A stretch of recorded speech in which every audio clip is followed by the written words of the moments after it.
Hello and welcome to Ecoholics. Today I've got a very fancy economics term which is called smurfing. Now, what exactly is smurfing? Well, let's begin with this interesting term. So, smurfing is a technique which is usually used in money laundering or illegal financial transactions. Now, what exactly is it?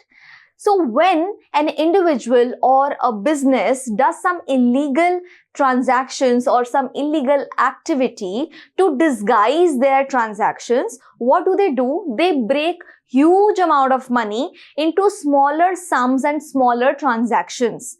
This way, it is less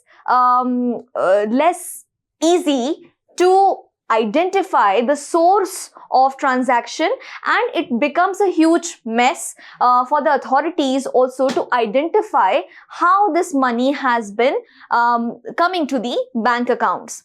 What exactly is done is the business or the entity would split the huge sum of money into small pieces which are less recognizable.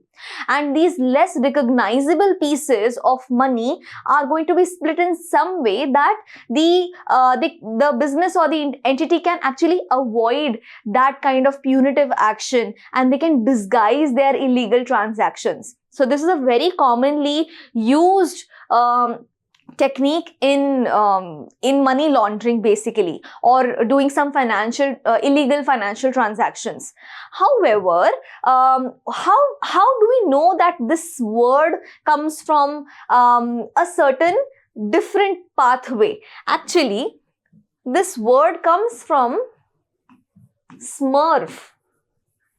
There was a cartoon series which was called as the Smurfs, where there were tiny Smurfs who actually were used to do certain actions, and they were unrecognizable.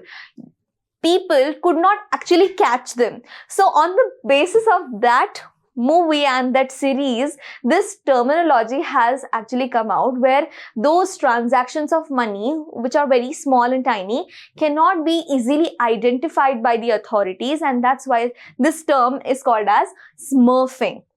Okay. However, there's also a very important point that smurfing most of the time is only used for illegal actions, and this terminology is usually used for money laundering. But there are many times that businesses want to legitimately utilize the transaction limit properly in different bank accounts, and so that they can do not oversee, or they do not overgo the transaction limit or any kind of limits or cash. They maintain a proper cash reserve. They use this term, or they use this technique while they break the amount into smaller transactions, so that they do not exceed a transaction limit, and because of that they do not have to pay extra amount. So this is also a legitimately used technique by different businesses as well. However, smurfing in colloquial financial economics language is definitely a term which is mostly used in money laundering. Now, when an economy starts to develop, the financial sector, the banking sector also develops, but it develops gradually. So these cases of smurfing were usually very common when banking sector was not so penetrative and punitive initially in India.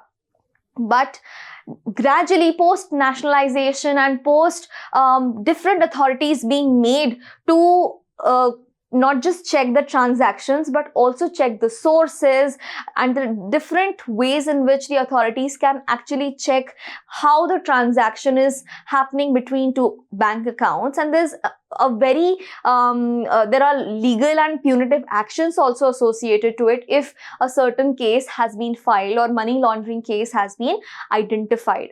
So now that there are so many different transparent ways in which it can be identified, smurfing has just toned down. However, this is still an important term that you all should know in the fancy economics world. So that's it. I will bring more new terms for you. Till then, stay tuned to Ecoholics.